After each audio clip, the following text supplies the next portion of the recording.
Fox. I'm senior reporter with Phocuswire, and I'm here with Cara Whitehill, and she is founder of Unlock Advisor. That's right. Thanks for joining us, Cara. So you're an angel investor and you advise startups.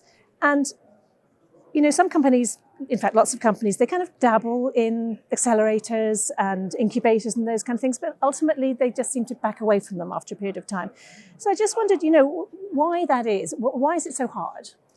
Yeah, that's a great question. And I think a lot of it comes down to, for larger companies that take on some of these corporate venture endeavors, the timeline for these types of ventures to show fruit typically is a lot longer than the life cycles of the people who are on those teams, right? So, in traditional venture, you may make an investment in a seed or Series A company, and you're not going to see a return on that for 5 to 10 years, right? In a big company, typically the teams that are assigned to explore innovation partnerships and collaborate with these startups are, rotations of 12 to 24 months tops. So you don't typically see people stay in these assignments for long enough to see these projects to fruition. So that's one big factor. I mean, is there a way that companies could tackle that? Because you can't necessarily keep people if they want to go somewhere else. Sure. I think it comes down to treating this type of exploratory project as true R&D, right? When you think about what R&D looks like in other big, pharma and, SpaceX and things like that, they have teams that are dedicated for, entire teams of people that are dedicated for a longer time horizon. So it's not something that you can really kind of dabble in and jump out. It's something that you really need to be intentional about and build teams and build a time horizon for those teams to really see the projects to fruition. So, as I say, lots of companies in travel do have accelerators and incubators and corporate venturing. And, are there things you think that companies can't do that kind of only startups can do because big companies can't devote their kind of tech and development people to those things? So you need startups to do those things. Sure. Yeah, it's a great question. And I'm a big fan of Clayton Christensen and his model on disruptive innovation, right? And so, one thing that startups can do really well is attack very discrete customer segments or very discrete use cases or scenarios, right? And if you're a larger corporation, you're having to think about and amortize your spending on whatever you're tackling, marketing or product development, things like that, over a very large base of potential users and outcomes. And so that's something that I've seen be successful in other spaces where big companies will collaborate with startups on a particular discrete use case or customer problem, and then color in the lines with that startup to find a solution that works. And then they can bring it in-house or, have a commercial partnership with that startup to expand it where needed. So it's, you've written quite a lot of stuff around how challenging it is for big companies and startups to work together. And you talk about the difficulty in the process and in the financials and in the sponsorship. Just elaborate on that. Are there any changes in this? Is it improving, would you say?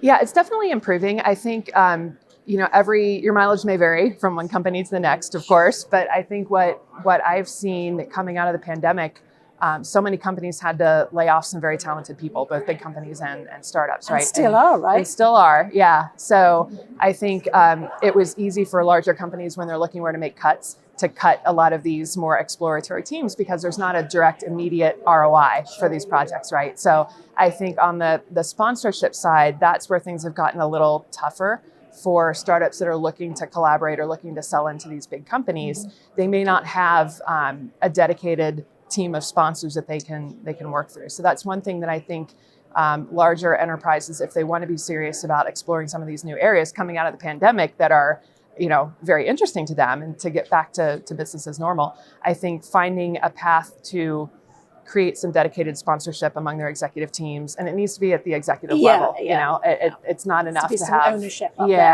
Somebody at the middle layers because they don't control budget, they don't control personnel and resource. So I think that's one area that I'm starting to notice is bouncing back a bit, which is encouraging. Because I was going to ask you, is there any kind of change in the noise from big companies in terms of making more effort to get the key stakeholders from all of the different organizations? Because ultimately they are in silos and it's hard.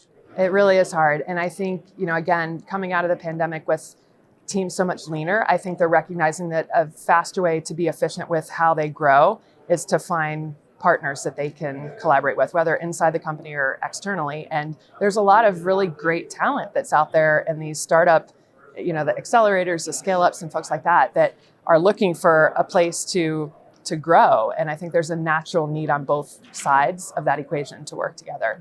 So I definitely see, I'm more encouraged. Okay, good. For sure, yeah. So it seems tough out there for startups. There's lots of kind of, losing my voice already, it's not going to be good. Lots of sort of black swan type messages. They're being told to cut costs, batten down the hatches. So, what are you seeing? What do you think is kind of happening out there? Yeah, I think a lot of it is coming back to reality. We got away from reality for the past decade in, the VC and startup ecosystem. And there are a lot of things that were kind of overvalued and a lack of discipline around how you actually build a business, right? It's not enough to have a cool product.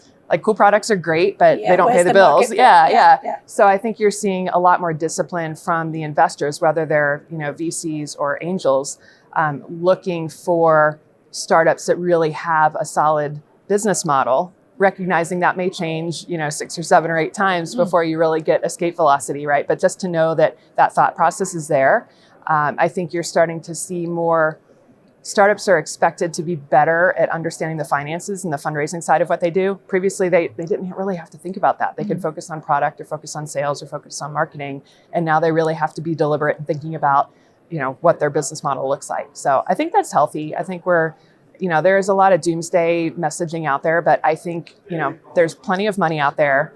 There's plenty of good ideas, and there's, plenty of ways to connect the dots on those. It just takes a little more intentional thought than it may have before. Do you think, are there things that they can be doing, as we do face a sort of a downturn, because they are supposed to be agile and nimble and all those things? Can they benefit from the downturn in some way?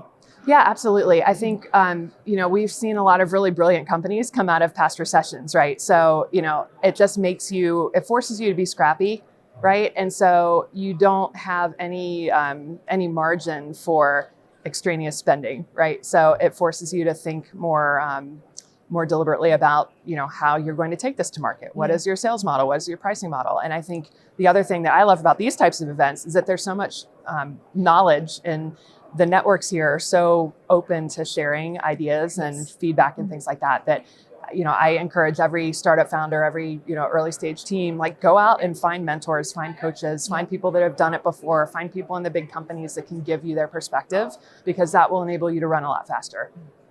And then just kind of finally, what's the kind of, worst advice that startups are being given right now?